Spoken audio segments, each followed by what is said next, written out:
Good morning, everybody, and welcome back to your Lunch Break Live. My name is Ivana Harinkyu if you're new here, and if you're not, thank you for coming back. Today is Wednesday, August the 3rd, and today I am joined by AL.com reporter Carol Robinson. And Carol is here today to explain a story that we have all been talking about in the last day or so, and is a bizarre story about how the kidnapping of a 12-year-old girl has led investigators to a home with two decomposing bodies. Now, Carol, this story made national news when it was broken the other day. And again, this all happened on Monday, but kind of walk me through the way that this story unfolded. And then we'll talk a little bit about the investigation and the new details you're learning.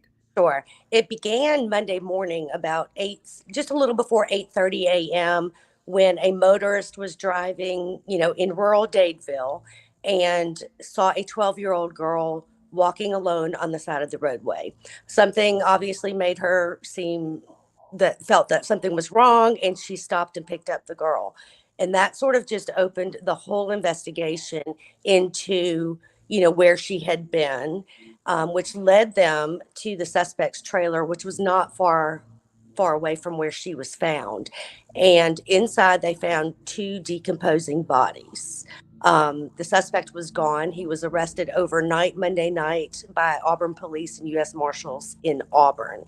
And he is now back in Tallapoosa County, obviously being held without bond.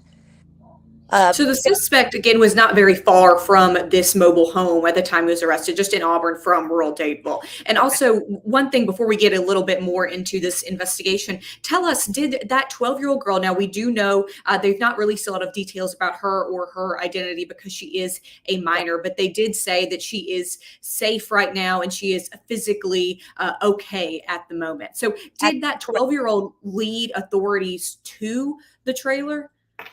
That is our assumption. They haven't said that. What we did learn from court documents is that this all began on July 24th, and that this 12-year-old girl had been tied to a bed for most of the week. She had chewed her way. She had been given alcohol to keep her in a drug state, is what the records say, and was able to chew her way through her restraints to break free. Um, so much so that according to the court records, it damaged her braces on her teeth. So she had gotten out. We don't know what she heard and saw, but we can only imagine that it was pretty horrific. We assume that she told authorities, that she had been at this trailer, and that is what led them there. We have new court records today. As we know, the suspect has also been charged with three counts of capital murder and 2 counts of abuse of a corpse. Just released court records within the last few minutes show that those victims appear to be an adult female and then another child. He is charged with capital murder during a kidnapping, capital murder of a child under the age of 14, and capital murder for 2 or more people in one act. And still going through those records because, like I said, they literally came out just before we started.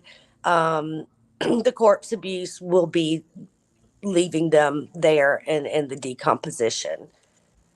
Well, and again, I know this is new information as well from the story that you had already published about that 12-year-old being restrained and being tied to a bed. And again, chewing her way through her restraints to the point that it damaged her braces. That is new information that you've learned here through court records. Carol, this sounds like something out of a horror story. I think people have only ever read about these things maybe online or in books, and it's a little bit jarring, I think, for a lot of people, especially who live in East Alabama, to realize that this was happening just right maybe down the road from them in Dadeville.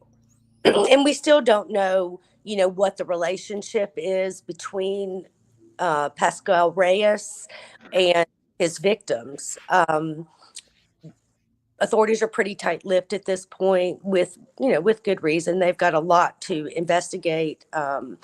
We can assume, I think, that the 12-year-old girl was related to this woman and this child because no one had reported her missing.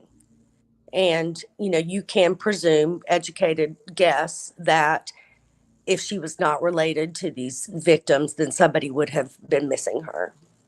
But we don't know what the suspect's relationship to any of them are. at this That's a point. good point there. And we should say again, the suspect, his name is Jose Paulino Pascal Reyes, and he is a 37-year-old man, again, who lived not far from where that 12-year-old was found by the passing motorist on County Road 34 in rural Dadeville. Now, Carol, again, I know authorities are being really tight-lipped about this. You're really learning a lot from court records here. But do we know about the condition of that 12-year-old when the motorist passed by? Obviously, there was a reason that motorist stopped and was able to say something is wrong here and called police. Do Right. we know the condition of that 12-year-old? We don't know. They have not said, and I have not been able to do a deep dive into the records yet, except to say that, she had been drugged for much of the week. And again, that drug was believed to be alcohol. We can presume that there was probably some still in her system when she was found because, 12 is young, but not young enough to be walking on a road by yourself, depending, on the road. So I think there had to have been something that caused alarm, thank goodness, in this motorist to stop and pick her up. And And she's safe. I believe she's in DHR custody. She was checked out, and the sheriff called her a hero. well, and also again, those two decomposing bodies. So far, the charges that Jose Paulino Pascal Reyes is facing are again a kidnapping charge, first-degree kidnapping, and 3 counts of capital murder, along with 2 counts of abuse of a corpse in connection with those two bodies. Now, the 3 capital murder charges stem from those two bodies, and again, those are capital because they were committed according to authorities and according to court records during the course of a kidnapping, and also that one of the bodies again was a child under the age of 12, and also that third count stems from it being murder of 2 or more people. Carol, we know that you mentioned a minute ago that the only information they've released so far identifying about those two bodies haven't released any names or other identifying factors other than being a female and a child. What else do we know there, and again, what else do we know about their relation to each other? At this right now, everything has been kept pretty much under wraps. Obviously, as this winds its way through the court system, we will learn more, and it could be that the sheriff's office will put out additional information this morning. The sheriff, Jimmy Abbott, described this scene as horrific and the investigation as exhaustive. I think they, multiple. We have the SBI, we have Homeland Security, we have the FBI, and we have multiple county and local agencies helping. I think it was, just a very intense scene until they were able to get Pascual Reyes in custody. Well, and again, looking through some of the questions here that are rolling in, we can say, just again, on an educated guess here, that that 12-year-old who kind of broke this investigation open, that those two bodies were not her parents, because again, we do know now that one of those bodies was a child, so it Correct. could be a parent, but the other one, it was not a set of parents. I think it's fair to say. That is fair to say. And you've also said that there were no missing child records in relation with this 12-year-old. There had been no missing reports issued about the 12-year-old girl. And we do know at this point, again, that that 12-year-old girl is at least physically safe, according to authorities. Have they released any other information? No, they just said that she is safe, and that's all. Well, And they want very much to protect her identity, which of course, as this winds its way through the court system, will be harder to do. Um, right, absolutely. And Carol, I know again they are wanting to protect this victim's identity. They are wanting to keep a lot of things close to the vest right now because this is such a large investigation. It is still ongoing. As of last night, there were still law enforcement officers on the scene there at the suspect's mobile home. Fair to say they're probably still there at this point and still working through evidence. Carol, what do we expect is going to be next? Do we expect law enforcement to release more information, or do we expect this to unfold a little bit more slowly in court records? I think it will mostly unfold. Court records are always a wealth of information and contain more than authorities are willing to let go of during, especially in the initial stages of the investigation. What we don't know is a lot about the suspect. We know that he moved into that mobile home probably around February. We don't know a lot about him, and I think Again, that We know that he is 37 years old and he is being held right now. He was taken into custody in Auburn and he is being held in the Tallapoosa County Jail pending a bond hearing there. And I would be surprised, and Carol, I'm sure that you would agree, we'd both be Yeah. surprised if he was let out on bond.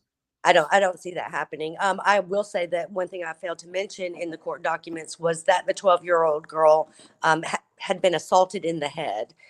They did not go into any details, but she had been assaulted at some point during her captivity. And we don't know at what point that was. Again, we know that you learned in those court records that she chewed her way through her restraints, damaging her braces that were on her teeth here. Now, Carol, I know these documents were released just before we went live here, so you've got to go dig into those. I'm going to let you do that. And I can assure everybody that you will be keeping us updated on AL.com with what you already know, what you are learning right now, and what you will learn in the days to come. Absolutely.